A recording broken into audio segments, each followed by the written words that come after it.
Good morning, good evening, or good afternoon, wherever you're watching that. My name is D'Lo, and you are watching my new show, Just Hear Me Out with D'Lo, formerly known as On the Gun Line Podcast. So check it out, y'all. I'm glad to be back. It's been a hot minute, a little over a year actually, since I started, stopped doing content. Mainly because my job was taking a lot of time for me, and not only that. Honestly, it just felt kind of redundant with the stuff that I was doing. And at the end of the day, a lot of folks, would cancel, and there was no time for getting our time schedules correct for like interviews and shoot the shit episodes that I wanted to do. So honestly, it was just like, you know what? It kind of killed the whole effort that I was trying to put into as far as like providing content or a voice for us old veterans that like to just still chop it up and continue that old lifestyle. But anyway, that's nor here nor there. That's over there somewhere. With that being said, yo, thank you for joining me here, and we got a few things to talk about today.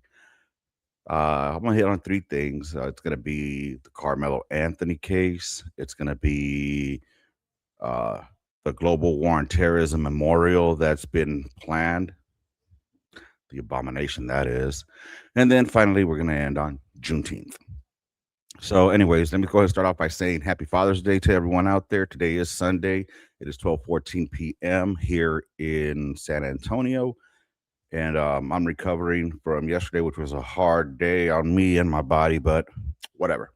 I'm awake now. Literally just got up about an hour ago, hit the shower, and about to push through. So, thank you for joining me. Look, check this out. I'm gonna go ahead and start it off, man. Let's go with Carmelo Anthony. It's the first thing I want to hit on, mainly because I was of the mind frame or the thought that this was a manslaughter case, in my opinion. I honestly did not pay any attention to it. I just knew that it was a tussle between two kids.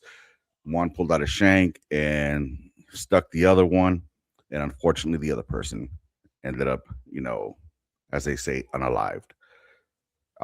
It's a really sad situation, because two lives have been lost here, whether you want to accept it or not. The kid was a 17-year-old kid that did the the sticking, and unfortunately now he has to live with those those consequences of his choice. Now, I have had a change. I don't want to say change of heart, but more of a change in opinion of I thought it was a manslaughter case. I thought it should have been a manslaughter case because, in my opinion, like I said, I thought, from my understanding, what I had thought had happened was that the kid Carmelo had gone into the tent area, whatever, under that tent. There was a little tussle that broke out between two students, him and the kid Austin, and I thought they tussled. Went back and forth, and dude pulled out a shank through the fight and stuck him. Unfortunately, that's not what happened. So, with that being said, I have to agree that what did occur was murder. Uh, let's just go based off the facts. And I wrote them down because I had to do my research on this before I came on here and speak about it, right? So, I mean, just going off the facts themselves, you got two 17-year-old kids. And let me just also premise this by saying, this was not race related at all. I don't see why race has even become an issue in this one. There was nothing to do with race in this fight. There's nothing with race in this case. All right. So I don't believe that there was race in it involved at all. Um, so what ended up happening is Carmelo, decided, supposedly whether invited or not invited, he decided to go to a tent. He was there for a bit. He was asked to leave, and he refused to leave. And then again, I thought a scuffle broke out because of that. It was like a pissing contest that both of them, were just basically, you got two males, boys will be boys type crap. That's what I thought. But apparently, he had the shank in his or he had the knife in his backpack. Now, look, why he had a knife, that's to me, that's irrelevant because I'm somebody that used to carry something with me in my pocket as well in case I ran into a situation. So that's not the point of why he had it. Should he have had it or should he not have had it? Plus, we're in Texas. About 99.9% of everybody here has some kind of weapon on them. So, anywho, should he have had it at school? Supposedly, it's against school policy. Look, man, I used to carry a screwdriver. Laugh if you want. I carried a Phillips head screwdriver, little black and yellow one in my back pocket. Always had it. I always had it. Again, it was there mainly because in case I found myself in a situation that I needed to get out of. And that's what I thought this was. Again, I have to rehash that. I thought that's what it was. That's why I felt that it would have been a manslaughter case. I'm not trying to say that there's no self defense in this, by the way. There was no self defense. The dude was asked multiple times to leave. Then apparently he put his hand in his backpack and he told Austin, touch me and find out. And so Austin touched him. He's like, you ain't gonna do nothing, pretty much. You know what I'm saying? And he said, punch me and find out, or something along those ways. So he ended up shoving him or pushing him. I don't know why my mind automatically went to John Mulaney. I pushed him. Anywho, so what ends up happening is when he gets pushed, Carmelo reacts and stabs him. And doesn't just stab him like, in the stomach and the shoulder. He went to the chest. So it's kind of hard to justify self defense there because, first of all, you weren't getting beat down, you weren't being threatened, you were being asked to leave. That's one.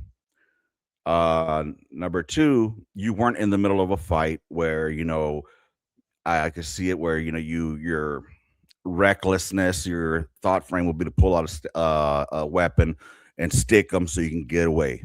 That's not what happened. This was unfortunately something that he had in mind. If he pushes me or he puts his hand on me, I'm gonna stab him. And then, I mean, homie stuck him in the chest, bro. And it's not like it went through his heart. Apparently, it went through the chest plate, and then it nicked his one of the arteries. Either way, it's an unfortunate situation. He now he's locked up for 35 years, 30 or 35 years, whatever it was, for murder. And again, I mean, it's an unfortunate situation. I feel bad for the kid, but you know what? He took a man's life or took another kid's life. So the right the right verdict was handed down. So yeah, I will have to change my thoughts on that. And again, this is not race related. All right. And the reason I say that they got it right was because I looked up the definitions on murder and manslaughter. And I'm not gonna go through all that. You can go ahead and do that yourself. You know what I'm saying? But at the end of the day, this wasn't a situation where this happened during the fight that he pulled out a shank, tried to stab him to get away, and he lost his life. That I could have seen as a manslaughter. That's what I thought had happened. No, this was he got pushed. And in order to claim self defense on that, you need to match the same aggression. You need to match the same threat that's coming towards you. And he didn't do that. I mean, in other places that could be called overkill. You know what I'm saying? He went above what the necessary force was needed. You're supposed to meet the force. You know what I mean? So unfortunately, I had to change my opinion on that. The facts are the facts, and Alston got stabbed in the heart. He lost his life, and his Carmelo's attorney. I don't know if he was offered a plea deal or not. Okay, from my own prior experience in dealing with the law, you're offered a plea bargain. Okay, you are offered a plea bargain. Um, Long story short, back in the '90s, I got busted for what was considered a strong arm robbery, and I got it reduced with a plea bargain to felony grand theft. All right, so there's that, and then at other times, I caught a DUI one time, was able to drop that down to like reckless driving. So, anywho, things like that can be done. So, my understanding is that he was offered a plea bargain, but because his family was getting donations and they thought they could milk this and thought that they could make it into a race issue, they figured that they were going to end up getting the not sympathy, but they were going to end up getting like the George Floyd type of treatment. They thought that in this one that they were going to try to play the whole Black Lives Matter types deal, and unfortunately, it reversed Uno on them, and it didn't. It did not work. So his parents have definitely did a disservice to him. I've seen quite a lot of content creators who are of the melanated source, and they also agree that the parents did a disservice to him. They took the money and ended up buying things for themselves versus putting it towards his defense. Now, I don't know who his attorney was, and I don't know again if he was the right person for it or if I don't know. This wasn't televised, this wasn't audioed, so I don't know what occurred. Again, this show here is just my informed opinions with just what I've understood. So if I'm wrong, let me know what y'all think in the comments. All right. Let me know, hey, D'Lo, you're wrong, or I agree with you. And if you disagree, let me know why, and we could touch back on it. We could circle back, as people say. So yeah, dude, I think Carmelo got unfortunately done wrong by his family. How are you as a parent not going to be there for the sentencing of your child? How does that happen? How are you going to use your kid to try to profit, from the actions that he committed? I haven't heard of any apologies from the parents to the Metcalf, to the victim's family. And I mean that would be a good way to start the healing. And then I saw some stuff on the news where Austin's dad went to a press conference that Carmelo Anthony's family was doing, and they kicked him out. And he was there to not to intervene or to make it a race issue or anything like that. He went there because he wanted to show that, hey, this is not a race issue. This is a process to start the healing on both ends. But it wasn't taken that way. So it's just all around. It's a messed up situation, man. It's a really messed up situation that unfortunately could have been solved by simply walking away.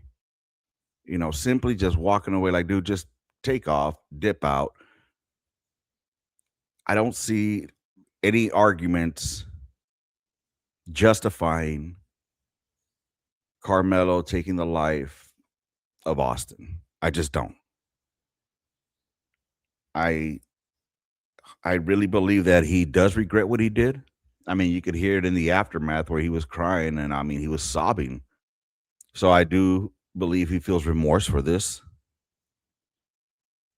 Um I don't know his home upbringing, how I could say this, I mean, from what it looks like, I mean, he was a middle class, upper middle class type kid.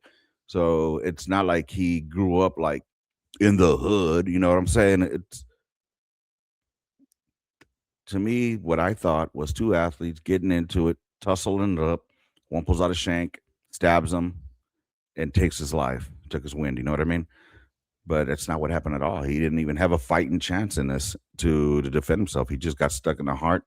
That was it. So rest in peace to Austin Metcalf, um, and Carmelo getting ready to do some fat time. And unfortunately, you have no one to blame but your actions for, or the, for your actions. That's the consequences that come. And you have your parents to blame because if the allegations are true, not allegations, if it's true that they're saying that you were offered a plea bargain and didn't take it, because a plea bargain for manslaughter, if that was thrown at the table and you guys didn't jump on it in a heartbeat, that's on your parents and on you for not fighting harder. Because from experience, I know of someone that I grew up with who took someone out uh, due to gang related violence, and he ended up with 10 for a manslaughter on that. So I'm just saying they probably threw that on the table and y'all disregarded it, man. It's really sad, and I hope that don't try to play the self defense card again. That's not going to work, bro. And just good luck in the joint, brother. Good luck in the joint. All right. So from that conversation, let me know what y'all think. Put it down in the comments. Um, or you could hit me up at onthegunline@gmail.com. Yeah, I'm not changing that. I'm not changing that. What's it called? I am not going to change that email. It's going to stay on the gunline@gmail.com if you guys want to hit me up. And with that said, you know what? I think that's long enough for an introductory episode. I hope you guys enjoyed this. And hey, I'm dusting off the what's the phrase? The cobwebs. All right, I'm dusting off the cobwebs and I'm getting back at it. And if you heard somebody in the background, that's my old lady. But yeah, I'll just say this on Juneteenth. I'll just touch on it real quick because I promised I was going to talk about it. Juneteenth. Look, man, honestly, to me, it's a fake holiday. I'm sorry, it really is. The holiday, I did not even hear about this holiday until I joined the military, and I only heard about it from my Texan brothers and sisters. Yeah, I said it that way for a reason. They were the ones that talked about Juneteenth, and they're the ones that educated me on it. I had no idea about this whatsoever.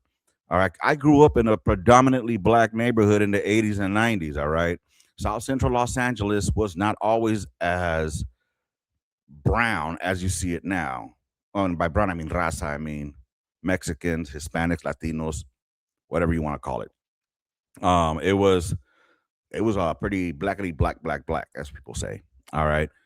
So with that said, I think it should be a holiday in Texas. Yes, 100%. 100% Texas holiday.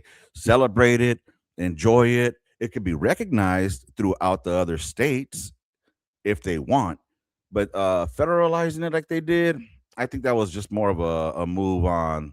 I don't want to say Biden. It was probably going to be more on his string pullers to try to get him more appeal. But with that said, that's my thoughts on it. Let me know what y'all think on the Juneteenth thing. I think it's fake. It's not worth it. It's not. It should be a Texas thing like Bucky's. It should be a Texas thing like HEB.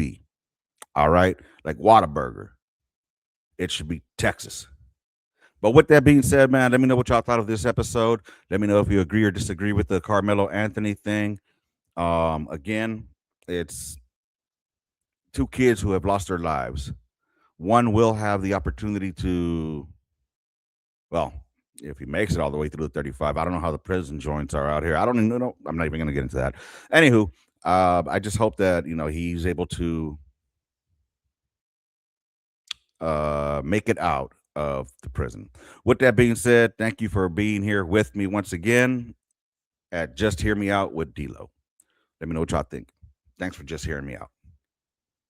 Deuces, y'all. You can't see the deuces because of the background. All right, anyways, deuces, y'all.